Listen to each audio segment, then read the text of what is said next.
It's Monday, 6 p.m. That can only mean one thing. It's episode 5 of the Spring Marathon Training Club. Let's go!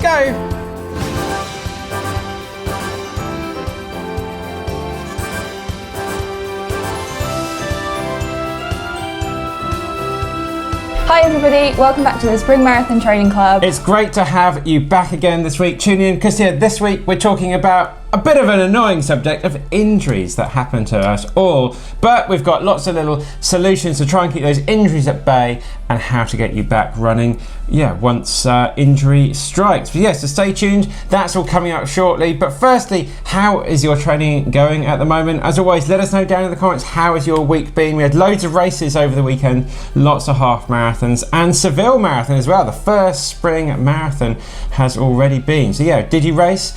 Well, and just let us know, how is your training going down below? We'll catch up down in the comments. As always, we hang out after every upload down there. Right, let's get this video on the road. Stay tuned, it's coming up. Right guys, we're going to split this video up into 3 main sections. And Sarah, what are they going to be? So first thing we're going to talk about is why injuries happen. Secondly, what to do if they do happen to you. And then thirdly, some things that you can do to prevent them happening in the future. Yeah, we've got lots of little tips and tricks that we do sort of on a daily basis to really try and minimise our injury risk. Try and keep them at bay. We can't do it 100%. Of course, we all do get injured, but so those tips and tricks coming up. So first things first, why do we get injured? Now, injuries can occur from many things, such as sudden traumas like trips or falls, but the main thing that we're going to be talking about today are overuse injuries. So Ben's going to take us through some of those now. Obviously you can get injured in loads of different ways, but as Sarah said, we're just going to talk about running related ways to get injured. I have fallen over myself over the last few weeks and it's really annoying, but just one of those things you have to deal with, unfortunately. But running related, so most people it's an increase in volume too quickly, so your body just isn't adapting. It's not absorbing that load as quickly as you're sort of putting your body through the extra stresses of training. So that increase in volume, just doing it too much too soon. It's the classic sort of thing a physio will ask you straight away. So kind of coupled with that is that sort of lack of recovery. So you're just not recovering between your runs. Maybe you're doing too much intensity, and by the time you go out, then you're still really fatigued. So you might have bad form as well. You're just not covering the ground well. You're not moving across the ground very well. And again, just extra forces going through your body that, it just isn't too good. You might have bad fitting footwear. We've talked about it a few times before. If you haven't got the right shoes, you just ordered a pair online and you just think, oh, that will do, and they're just not right set up for you. You might have some muscular imbalances. So your one side might be slightly stronger than the other. So a bit of gym work to correct that sort of thing. So they're the classic ways that people get injured. And Sarah, what's the most important thing to take out of that? So with all of those things, the important thing is to try and figure out where the problem has happened so that you can make the changes in your plan or in your routine and avoid it happening in the future. Right guys, so moving on to the most important thing, how are we going to avoid these pesky injuries? So we've got 9 top tips coming up now. So the first one is super basic, warming up and cooling down. So if you're going out for your run, at the very least start with a very easy jog and some dynamic stretching and ease into it gently. Likewise, when you come back in from your run, don't just sit down on the sofa and chill out straight away. Our bodies don't really like those quick changes of intensity. So again, finish your run with an easy jog and then a walk back home. And some static stretching as well, if that's your thing. Right, number 2. Right guys, moving on to number 2, and that is just listening to your body and really kind of detach yourself what's going on up here with what's going on everywhere else. If you've got a niggle, you've got a bit of a pain coming in, react to it. Don't just ignore it and hope it will go away. If you ask some advice on somebody else, they will probably tell you, you need to rest, you need to go and see someone. But so many times ourselves, when we're listening to try and take our own advice, we'll run through it, we'll just do more, it will go away. Generally, it won't. So get some professional advice, go and see a physio, and treat yourself as a coach rather than a runner, and think what advice would you give someone in your situation. Really important to listen to what your body is telling you to do, which 9 times out of 10, if you've got niggles, I think, is to rest and get some rehab started. Okay, number 3 is to avoid running hard on consecutive days. So what we mean by that is if you, for example, have a long run on a Sunday, give yourself at least a day or two before you do your next hard session, if it's an interval session or something. So balance your training load across the week to give yourself ample time to recover in between your runs. Yeah, you'll see on all of our plans that we have different intensity colours for all the different types of runs, and we spread out our red, which is like the intense runs. They're nicely spread out from each other, and have sort of blue and green, which is the rest and recovery days in between those. Yes, we're not overloading our system too much. Right guys, moving on to number 4, which is increasing your mileage gradually. So the old classic, the one we've learned for years and years, the 10% rule. So yeah, if you're doing 20 miles on one week, next week's gonna be 22, and we just add up that sort of no more than 10% increase in volume each week. Now of course all of our plans that we have on the website take that into account, and they build things up, and then they have recovery weeks in as well. So just basic quick rule, if you're thinking of planning out your next week, have that 10% and don't do more than that. So number 5 is taking some steps to actually improve your running form and technique. So a lot of us don't really get taught how to run like we do with other sports, but the main thing that we think you should focus on is your cadence. So trying to increase your steps per minute to about that 170 to 190 range. And we actually have a dedicated video on cadence, so go check that out as well. You can click up here for that one. And on top of improving your cadence, which is a really good thing to try and do, is getting some drills in there. So every single week, every Tuesday for me, Tuesday afternoon, I get out and I do loads of drills. And yeah, we'll link to that video up here as well. Really good to try and incorporate onto that into some of your easy run days. Doing some drills will really improve your form, really good for strength as well. And yeah, the smoother we can move over the ground, the less likely we are to get injured.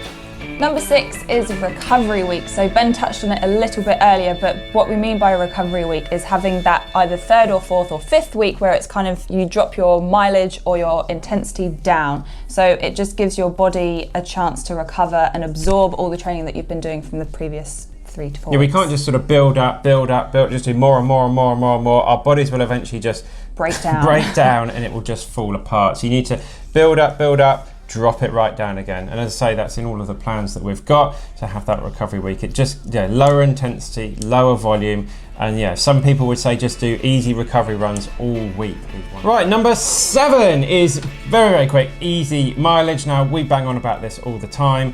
Really what you want to be doing. The majority of your week, we always have that thing about 75 to 80% of all the running we're doing is low conversational heart rate zone 2 running. Primarily because yes, this really helps build our aerobic base, but also it's just not fatiguing our body enough. It means that we can get out there the next day and carry on training. If we're just doing all high intensity, hard working stuff, our bodies just cannot cope with that, and they eventually start breaking down. So yeah, fill the week between your important key sessions with easy and recovery mileage, and yeah, you'll find yourself it actually helps to improve your recovery, and you'll get back far quicker than you would normally. So number 8 is cross training, and what we mean by cross training is any activity that's not running. So for example, swimming or cycling, and it is really good because it enables you to get your cardio in without the impact that running has.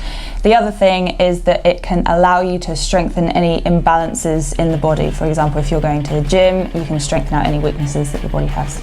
And finally, number 9 is all about some things that we can do around the house to support that recovery basically. So yeah, when you get in from a run, it can be really, a long run or a session, really good idea to put your legs up the wall basically is what you say. So the blood ends up, when we're running really hard, ends up sort of more in your feet, and you put your legs up the wall, it kind of flows back down your legs, back sort of towards your heart basically. Really good to get that blood back where it needs to be. Also having a foot roller and things, I just have one all the time under my desk here, always rolling out the underside of my feet, try and keep plantar fasciitis at bay. And also then I've got my other roller, I'm always sort of rolling my legs with that, and then also foam roller as well, which is actually up here under the singlet. So some foam rolling around the flat, foam rolling around the flat.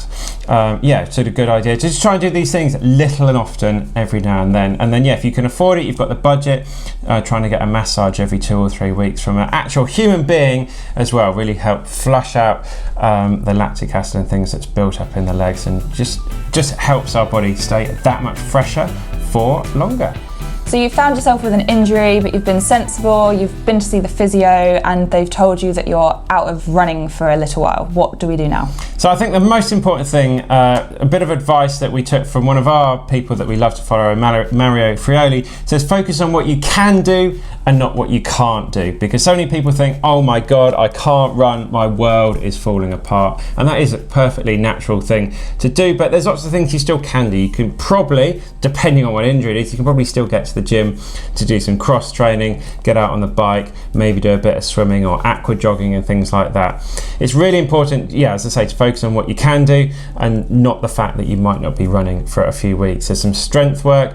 And also really important, try and don't disconnect yourself from your community. So if you regularly go to events each week, things like parkrun, still go to parkrun. If you want to volunteer, that's great. If you just want to stand there while everybody else is running, it's hard to do, but it's really important to keep people in your network there and just keep interacting with them, keep socializing with people basically. Speak to them about your injury. So many people have been through similar things. Try not to necessarily take their advice, listen to your physio for the advice, but just let people know how you're feeling and talk to people online. Yeah, just let everybody know what you're going through. It's really important, as I say, just don't disconnect yourself from it because it's a tough place being injured. We've been through it ourselves a few times. It's not too nice, but the running community is very, very supportive. So don't worry, you'll be back running very soon. So there we go. We hope you found that useful, whether you're suffering with an injury or not. Remember, if you are, just stay positive, put a plan in place, and you'll be back on track in no time. Yeah, as runners, we go all through all of these things. It's all just part of being a runner, unfortunately. We have to deal with this. It's all part of the journey, part of the process of getting to the start line. I pretty much guarantee you, everyone going to be standing on those start lines at spring marathons that have all have been through an injury to some extent. No one can get through a whole training block without having a few niggles along the way. So that's it, guys. I hope you've enjoyed the video. Please like, share, subscribe with all of your friends as well who are racing spring marathons. Let them know about the video and yeah, share it amongst the network. I really, really appreciate the support. We've just hit 50,000 subscribers on the channel this morning, so yeah, incredibly grateful for all the support you guys give us. We'll have a big special coming up on the channel very soon to celebrate that with all of you guys as well. So that's it. Let us know what's going on in your world with the training and the hats and the buffs and the wraps. Yeah, really appreciate the support you guys give us. So that's it. Next week we'll be chatting about sessions, basically some progressive runs, intervals, hills and that sort of thing. Again, some things you can add into your week, some session ideas to give you when you're trying to get some sessions in on the track and in the park and on the roads and yeah, wherever. So that's it, guys. We'll look forward to seeing you again next week, and yeah, we'll see you in the next one.